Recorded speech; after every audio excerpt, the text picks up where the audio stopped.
Boxing World Weekly, talking with Corey Erdman. It's a rough time, man. I mean, I don't think anyone really knows what's going to happen. This could be going on for months. This could stop being going on for months. I don't think anyone really knows. But in your experience, how's the boxing community adapting? Is it doing a good job, do you think, or what's the state?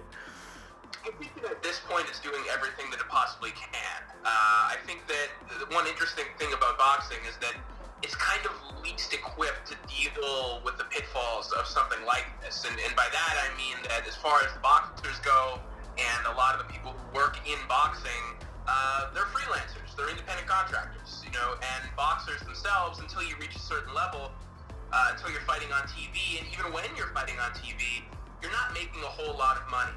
So these are guys that are living payday to payday and don't even after they make one good payday, aren't really certain of when that next one is going to come. So a lot of people in boxing are struggling right now. I think you saw up until about like March 13th, March 14th, there were about 30 shows that aired somewhere in the world that weekend. So a lot of boxing events just kind of went ahead with it to try and get that last event in, that last payday in for some of the fighters. And that felt a little bit dangerous at the time, but I think that at this point that we're pretty much shut down. There is no boxing in America, there is no boxing in Canada. You may see some events trickle in somewhere in the world at this point, but last I checked, the old schedule on BoxRec is empty. And I mean, just the logistics of everything involved in this, obviously from a financial point of view, but from a future down the line point of view, do you see these fights getting remade or at least postponed to another time? Do you think they ever actually happen, or? It's interesting because basically what's happening is a lot of these fights are just kind of getting pushed back. So, I mean, you now have a whole world of fighters who are just kind of waiting. That conveyor belt has stopped. So, it's a good question. Is it like, are those fights that were already scheduled, are they first in line to get made once we're out of this, once we're all outside of our homes and outside of our apartments? Or do we just kind of start from the beginning? It's tough to tell. And that makes things harder on these fighters, because even if you could say to some of these fighters, okay, when this is over, you're going to be first in line for this fight. So don't worry, just kind of stay in shape the best you can at home or in a safe space, in a gym where you can train when there is no one else. At least that'd be a little easier on them mentally. They could have kind of like an end goal, something in their mind. We can't give that to them because frankly this entire situation is unprecedented. And even think about it from like a promoter's point of view is, hey, we don't want to have a schwack of shows at the end of this year. We don't want 20 shows. We want to spread these things out, right? So from that motivation, I honestly think these just get canceled and never made, which is a shame because a lot of these I was looking forward to, right? I honestly don't see how this gets fixed. And like, what's your best guess? Is these shows go on and then everything just kind of blows over, or this is a road to a lot bigger problems? Is kind of what I'm getting from you. Yeah, I mean, obviously there's nothing on the schedule right now, so it's tough for fighters right now to know exactly when they're preparing for. But I think for most high-level fighters who just box, not men or women who have jobs outside of boxing, this is all they're working on. This is all that they rely upon. So they try as best they can, I would think, to stay as close to fight shape as they possibly can. And unless you were one of the lucky ones who has kind of a home gym or a gym that is kind of just yours, or there are some lucky fighters out there who were in camp at that time, so they had some kind of camp mates or family members around, and they can safely kind of quarantine with those people and continue training. Those are the lucky few who can kind of continue that going at this point. But outside of that, I mean, one glimmer of hope is that because boxing is a one-on-one sport, I could see a path to boxing maybe returning to action a little bit sooner than some other sports. And if we look to Japan, which just today just announced that it will have its first pro boxing event back on May 2nd, but with very strict guidelines. So if you are if you're someone who's coming to watch the show, you do have to get your temperature taken on the way in. There will only be seats every 2 spaces, so there'll be fans every 2 seats, basically, to continue keeping distance between people. And then only, the necessary personnel from each fight camp will be permitted in those venues. So there is a path, if we take this very seriously, the way that other countries have around the world, to maybe get back to boxing sooner than other sports could. So if there's any hope to take how this is being handled elsewhere and how boxing is being handled elsewhere, there is that.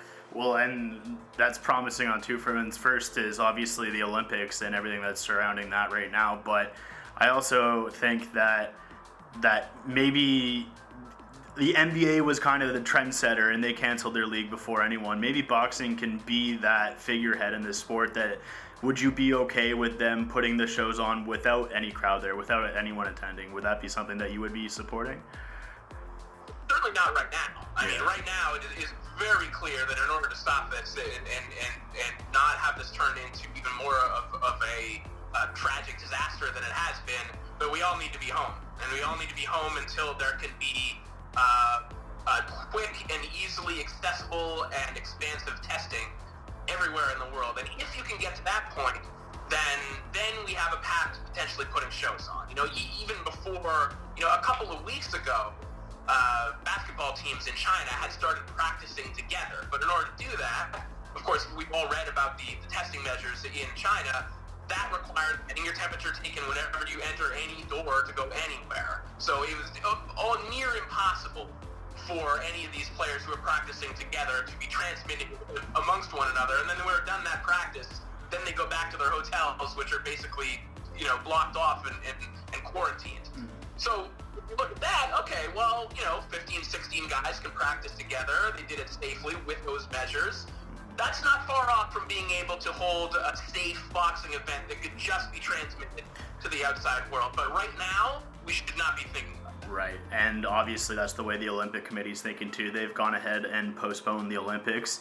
Do you see these qualifying events? Because I feel like a big problem with this was these qualifying events couldn't go, so who do you decide gets to go, et cetera, et cetera. Do you think this will be a problem for amateur boxers? I read today that a lot of them are just saying, screw it, I'm turning pro. Do you see that, envision that happening? Probably. I mean, we forget just how strenuous just the Olympic training cycle is. So even if we're saying right now, which is what's coming out from the IOC, that this is going to be backed up till 2021, that potentially we have a 2021 Olympics in Tokyo instead. How many fighters want to go through that cycle again? Do they want to go through the qualifiers again? Do they want to get in shape and stay in shape to qualify all over again? When they're a year older, when they've taken an additional year of punishment, both in sparring and in training, maybe not, and maybe they don't have the funding to even see them through that right now, because I don't know what's happening with the athletic funding during this, because we have other things to worry about. I mean, there's so many variables that I can absolutely see a lot of fighters just saying, forget it, we're turning pro. And also, we forget that there are a lot of those amateur fighters, especially in North America, especially in the United States and here in Canada, who train out of non-profit gyms.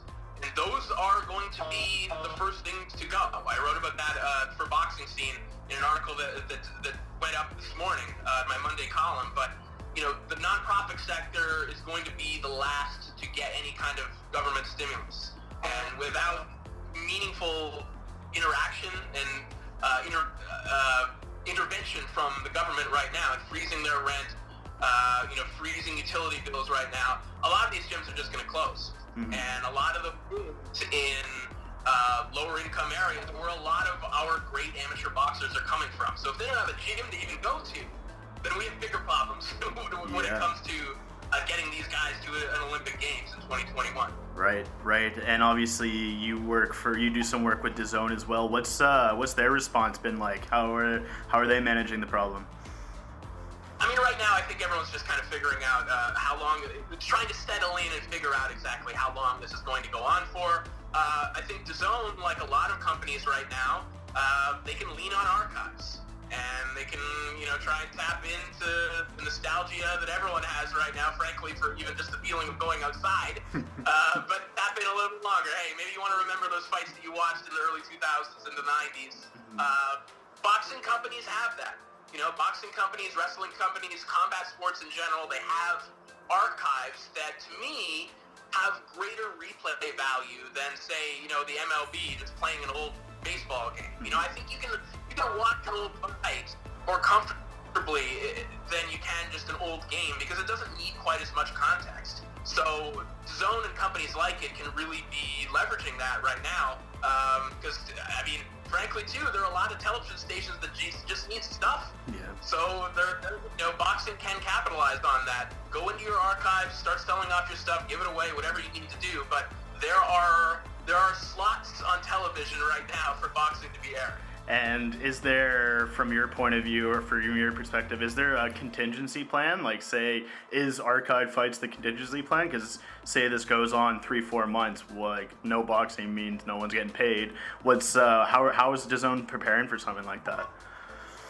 To be honest, I really can't answer. Mm-hmm. Obviously the people who are on salary at DAZN, they're going to continue getting paid, and from what I could tell, everyone's using their time to build new content based on that archival footage and trying to keep these fighters in the public consciousness, but also, again, utilizing what is already in the bank, fights that have already happened.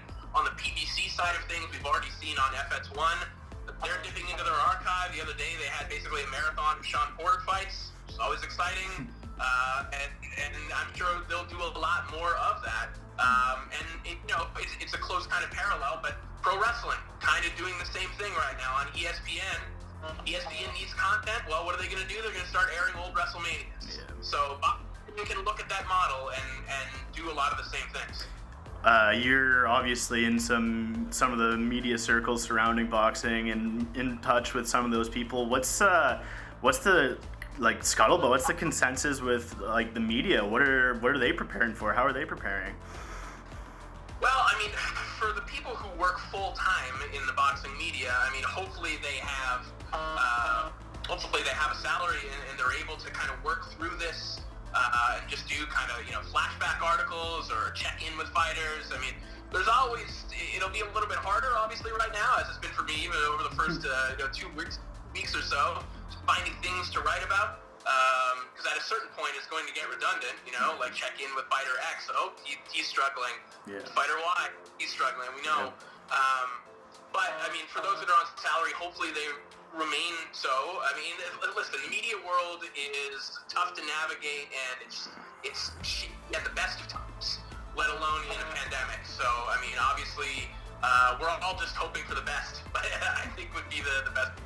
Yeah, and just from a fan's perspective, some of the storylines that won't get played out, that we won't get to see. We spoke to Maurice Hooker, and that was a fight that I was really looking forward to, and maybe that doesn't happen now. From a fan's perspective, how are we supposed to keep interested in boxing? What would your advice be? I think my advice would be to go back and watch as much boxing as you can, just because your interest in the sport doesn't have to wane right now. You can use this time to learn about the history of the sport. Frankly, you can use this time to interact with some of your favorite fighters, because guess what? They're just sitting around at home and probably hopping on Instagram Live. Mm-hmm. And fighters can be using this as a time to kind of connect to fans as well. We're all, one of the great, there's nothing great about what's going on, but one thing that can happen from this pandemic in general is this feeling of greater connectivity, and something that I think can be leveraged, for personal gain, yes, but I think for the greater good, and fighters could be doing that, and fans could be doing it as well. But yeah, listen, there's 120 years of boxing footage out there. You'll never run out of it. If you start right now and watch 24/7, you'll never run out. So there's a lot of great fights that you haven't seen out there. There's a lot of great fights that I haven't seen out there. I spend way too much time watching this stuff. So, that's what I'm doing. I'm keeping busy in a lot of ways, but one of them is just throw on an old fight, even one you've seen before, and go back and relive it and try and remember those great feelings that great fights give you. Well, appreciate your time, man, and as always, stay safe, and we'll keep in touch during this crazy time, and hopefully from your sounds there is some silver lining to it, so let's just see how things play out. I hope so, and anytime you want to chat, I guess I'm not going anywhere. Sounds good, man. Appreciate it again. Thank you.